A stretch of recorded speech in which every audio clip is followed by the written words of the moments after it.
quick one. Information alone isn't transformation. I've read enough books and listened to enough fucking podcasts to know that. If you want to do more than just listen, my weekly groups are in the show notes.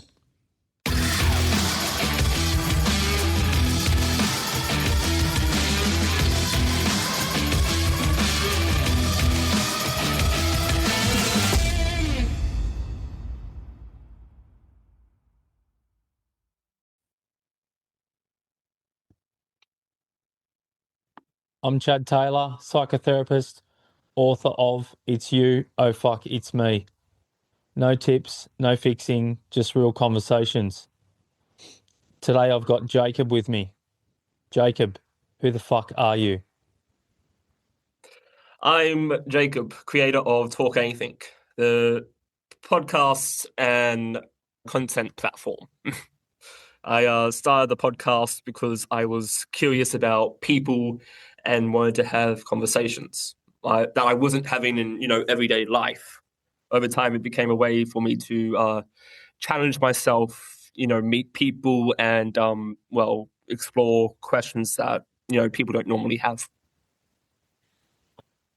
And who are you behind all that? Who are you behind that? Tell us a bit about what lights you up, what doesn't light you up. Who are you behind the face of TalkAnything podcast? I'm just a guy who's trying to be a good man, a good son, and a good brother. Okay. Not married, no kids yet? No. I'm 20, so that ain't happening soon. Time to come, hey? Exactly. So where can people find you? Where can people find TalkAnything podcast if they wanted to find you on there and have a listen? I'm on Spotify, Apple, YouTube, Amazon, Instagram. I'm on all the major platforms. What about if who comes onto your show? Do you have a particular demographic, or like how does somebody get onto your show if they listen to it and they like it? I'm always searching for new guests, but I'm not looking for anyone in particular. If they have an interest in a certain topic, then they can let me know and we could talk about it. Any topics you're particularly looking for in the next season that you haven't had yet? I can't give away too much, but season 2 is a lot about finding yourself. So every conversation will be centered around that season topic. Do you think you've found yourself yet by listening to people on the podcast? Has Jacob been able to find himself yet? I've definitely taken a long look, I guess you could say, at finding who I am, thanks to this. I think it's a lifelong journey. Oh, I 100% agree with you there. I think anybody that thinks they've found out who they are is delusional, because Agreed. I think back to who I was. At your age, I was in active addiction. I was like going through, I think between 20 and 22, I had 32 jobs that I got sacked from and left, and my life was just fucking chaos. I was in and out of mental institutions. I was on heaps of medication. I was getting shock treatment. And I think if somebody asked me at your age, have you found yourself? Fuck, I tell you what, I probably would have said yes, but I'm laughing because it's amazing these stages of life. And then if somebody had asked me at 30 years old if I found myself, I just got married, I was racing cars, I had a successful plumbing business, I think, yeah, I'd found myself then. And then now at mid to late 40s, it's like, fuck, I look back there and it's like I've had 10 lives inside of one, which I love. I get it. Yeah. And I'm glad that you're doing this stuff and this self-evolution for yourself so early on that, maybe love to see where you are in 20 or 30 years if you keep on this journey. Oh, I'm ready to see where that will go. So I do something on this podcast where the last guest leaves something for the next guest. It's either a question or a statement or anything that they want to leave, just something short, not teaching, just something opening. And the last guest left, how can you leave this world a better place? By starting with you. Oh, I love that question. Oh, and I'm guessing what I answered that, my perspective on that. Yeah, definitely. Yeah. What happens when you hear that? How does that show up? What sort of legacy? Understand I'm talking to a 20-year-old, right? But what sort of legacy? How do you want to change the world? What do you want to do to make the world a better place, do you think, in your lifetime? I've spent practically my entire life obsessed with leaving my mark on this world.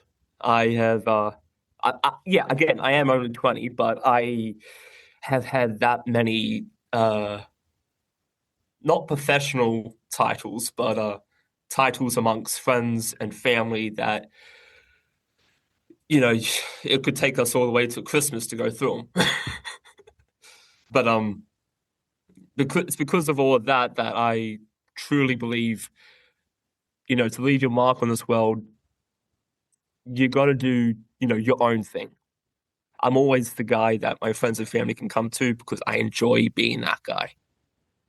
I mean, do I sometimes take it a little too far? Maybe, just maybe. I definitely, I think kindness can go a long, long way. And in the end of the day, we already have so much, anger and vengeance and hate and every other negative emotion that you want to name. Why not just give a shot at being kind? Yeah, I love that. And I guess I'm going to ask you a question publicly because a lot of people listening, probably more my age or than you. What was it like? Because I'm guessing you would have been, what, 15 when COVID was around, 14, 15, I'm guessing high school. Would I About be that, right? yeah, about that, yeah. It was about What, 9 or 10. what was that like for No, you? Because eight. I had no planning on going into this question, right? It's just when you Mm. just said that then, and I sort of thought, like, what drives somebody at 20 to want to be this person? What drives, how does a 20, most 20-year-olds are out there trying to get laid, partying, being selfish. What drives a 20-year-old man? Because, like, let's be honest, in America, you're not even old enough to drink, right? If you lived in America, technically, you're not even old enough to drink alcohol legally. So, what drives someone at 20 to want to do what you're doing? What do you think has got you to this point? Truth be told, it's a lot of things, but I will name a few.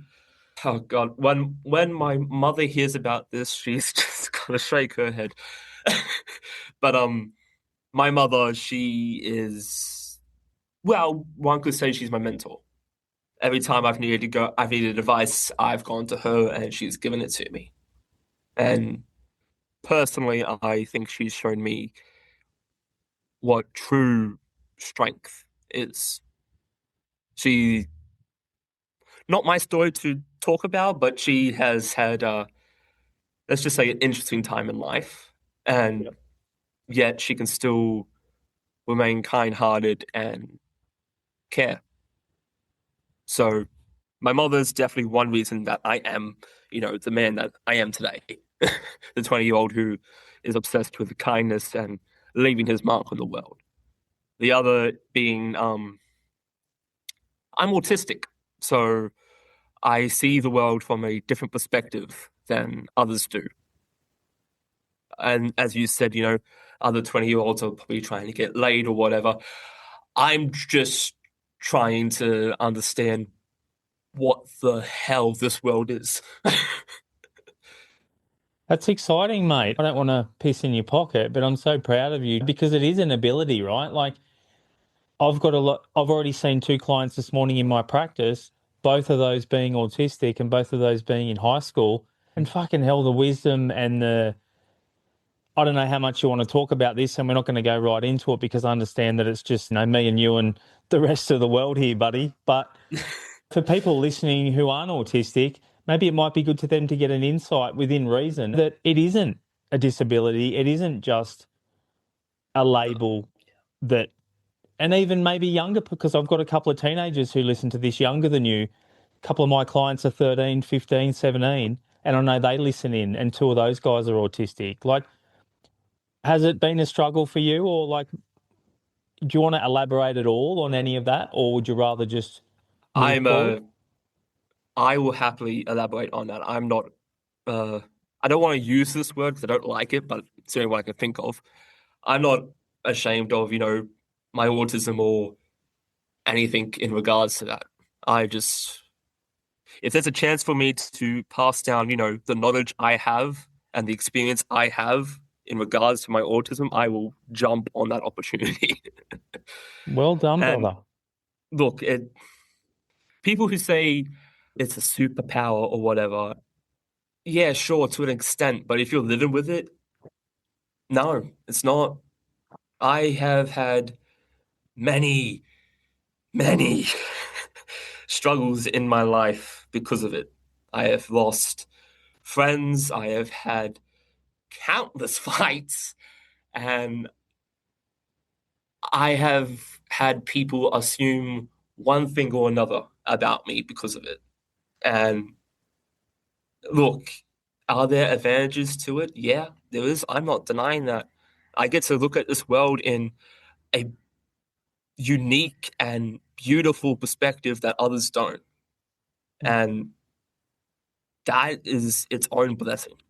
But I'm not gonna lie and say that there isn't disadvantages because there are a lot. Yeah, and I'm glad you can be open about that because I think there's disadvantage and advantages. Like me, I'm in addiction recovery, right? I'm a recovering alcoholic and I'm a Mhm. recovering addict and I was in a rehab at 22. Yes, that's a benefit. I can help others, but would I like to be able to go and drink normally? Fucking oath. Mm. So for me, I'm glad that I'm using the card I've been dealt with. I'm glad I'm using that to A, heal myself and understand myself more, and B, be able to pass that on. But I think you've summed it Yeah. up well in saying what you said. Because it does ostracize me. There's a lot of people that don't want me around because I'm confronting because I don't drink. When they ask me, do I want to drink? And I say, no, I don't drink. For somebody that drinks, right, it's confronting. Oh, trust me, I get it. I myself don't drink because, well, I see no point in drinking alcohol. But when people, hear that, they go, what? So I get where you're coming from. Yeah. I sent my book to you before you come on. Did you have a chance to have a listen? Like how Yeah. did you process at your age? How do you think you processed that book? I actually took some notes because one of the things that I generally I guess you could say stood out to me was the stories we tell ourselves that eventually become our identity. Mm.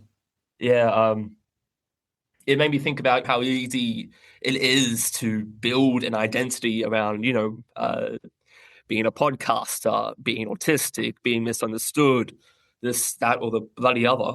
And then, I started wondering where understanding yourself ends and, limiting yourself begins. Yeah, great. And if my book can stimulate any question in anybody, because as you can probably tell, I'm on this journey of self-evolution because I want to become the best human being I can and the most evolved that I can because I think that's in a way why we're here on this earth. I don't think we're here Yeah. to get cars and get fancy houses and all these things that I think people think climbing to the top of the mountain is. I've achieved all those things and I was less happy than I was after all that collapsed. Yeah, no, I get it. What's your ambition? Like, I suppose at 20 years old, like, are you at uni or do you work or what do you do at casting? I'm in TAFE, learning radio and podcasting. Okay, But exciting. besides that, I'm just trying, taking day by day, leaving my mark on this world, as I spoke about earlier. And how do you practice that kindness? How would you say Jacob practices kindness? Is it in the home? Is it out in public? Do you volunteer anywhere? Do you play sport? Like, what do you do Uh, outside of? all the above, really. As I said, I'm the friend that my friends come to when they want to talk. So I have had countless friends over the years randomly contact me saying, "Hey, can we talk?" And I'll sit there and I'll listen to them, whether that's for 20 minutes or 3 hours. I'll listen. And if my family needs me to pop down to the shops once I'm finished with TAFE, I'll pop down to the shops no matter the time. I I guess you could say I maybe just a little bit, go out of my way to make someone's day easier. Okay. And We live in a world where we can easily unconsciously manipulate other people, right? So just true, yeah, making sure as you go through life, and I'm not trying to give you advice here at all, but it sounds like I am, that when we're kind, don't let kindness be taken as weakness. yeah. No, And agree, heavily agree on that one. I don't think people intentionally do it. I don't think it's and that's what I write in my book, right? I don't think people intentionally set out to manipulate people and take advantage of people at all. 2% of the world are psychopathic and narcissistic, and the rest of us, I think, are just unconscious, really.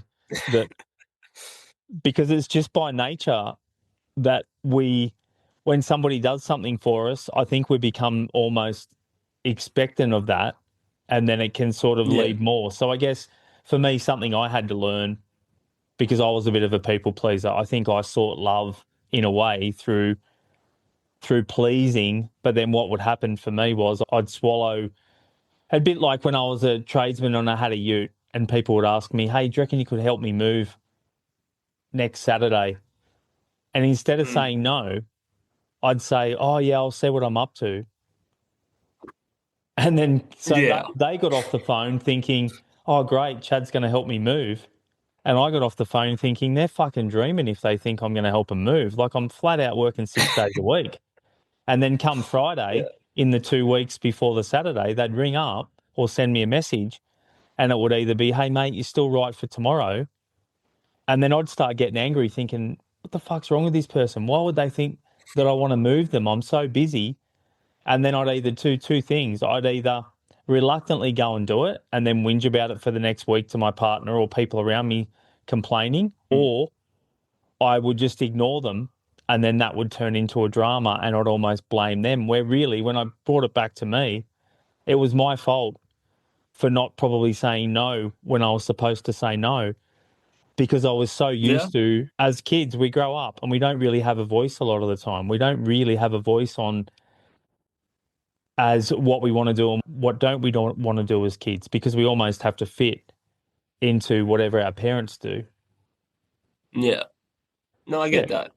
And I mean, look, truth be told, is my mother, who, as I said, is also like my mentor. She actively makes sure I, learn to say no. good. She can tell when I've put too much onto my plate, and she says, Jacob, you need to say no. You're tired. You need to rest. Yeah. Sometimes I listen. Sometimes I don't, but I'm And how also stubborn. and becoming your own person as well, because I Mm. think that's part of it. Mothers and sons, and I know for me, my mum would still like to treat me like I'm 15 if it was up to her and I'm 47. I'll go round to her Yeah. house and God love her, because she will be treating me. I'll get in the car to drive home and I'm driving my own kids and my fiance, and it will be like off the balcony, "Don't speed. Make sure you make sure you don't use your phone. There's lots of police on the road. Text me when you get home." I Um, am waiting for that day to happen. and the thing is, I've tried to speak to my mum and say, "Please don't do that." I've yelled at her and asked her not to do it. I can't actually control her. So all I have to do is smile and nod and not let it have an effect on me. So I guess, again, there's so much here that we're talking about that I had the good thing about my podcast and probably yours is when I get Mm. on it, I have no idea where we're going to go. Yeah, no, yeah, I know that feeling. Yeah. Anything else from my book that stood out? Was there anything else that sort of hit for you, or was it more just that identity thing for now? For now, because the identity is my main focus at the moment. That was the thing that really struck. Hmm. And have you struggled with identity growing up? Yes, and yes, in the sense that I have done what I'm pretty sure most people have done and gone, who am I really? No, in the sense that I have Oh, actually, you know what? I'm just gonna say yes in general, actually, because now I think about it, I have tried many different things, and said I was going to be many different things in the span of my life. That, yeah, you could say I struggled. Yeah, and I'd be surprised if you said you didn't, right? Agreed. Have started a weekly group. It's therapy based, it's education based, it's bringing some readings, some teachings from other books. And we had a group yesterday morning, and there was a guy there who, like me, rides a Harley, has cars, but he's also practicing meditation. He's moving from truck driving and working in the mines into working as a men's coach. And he spoke a lot about this yesterday, about identity and about, am I riding my Harley or am I the guy down the beach meditating? Yeah. He's in his mid to late 30s. And I think I've had so many hats or had so many identities along the way trying to find myself. Am I a drag racer or am I a father? Am I a brother or am I a son? We don't know where we fit, right? I think we're all just trying to look to make meaning out of the world. And I think identity is a big thing. And that's something that I'm practicing, I am trying to become the person that I am here with you, the same person I am with my clients, with my partner, my fiance, with my kids, with my friends. I'm trying to remove all these hats of identity and just become Mm. like, who is Chad underneath the clothes he wears, the car he drives, the job that he does? Who am I? Yeah, no, I get that. But me personally, though, I think we need those masks sometimes. Okay.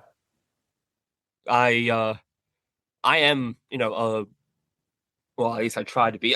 I try to be a good brother. I try to be a good son. I try to be a good friend. I try to be a good podcaster. All you can, in my personal opinion, all you can do in life is try.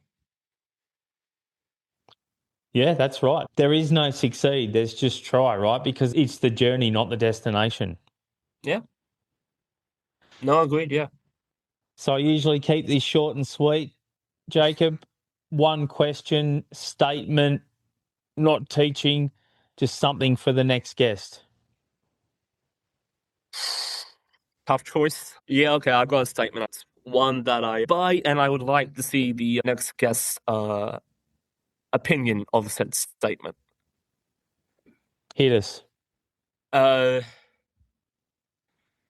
no matter the faults, no matter the problems, all you can do is try and be kind. I love that. Thanks, Jacob. We'll leave it there. If you're enjoying these conversations, hit subscribe. Not because I need another fucking follower, but because it helps more people find the show.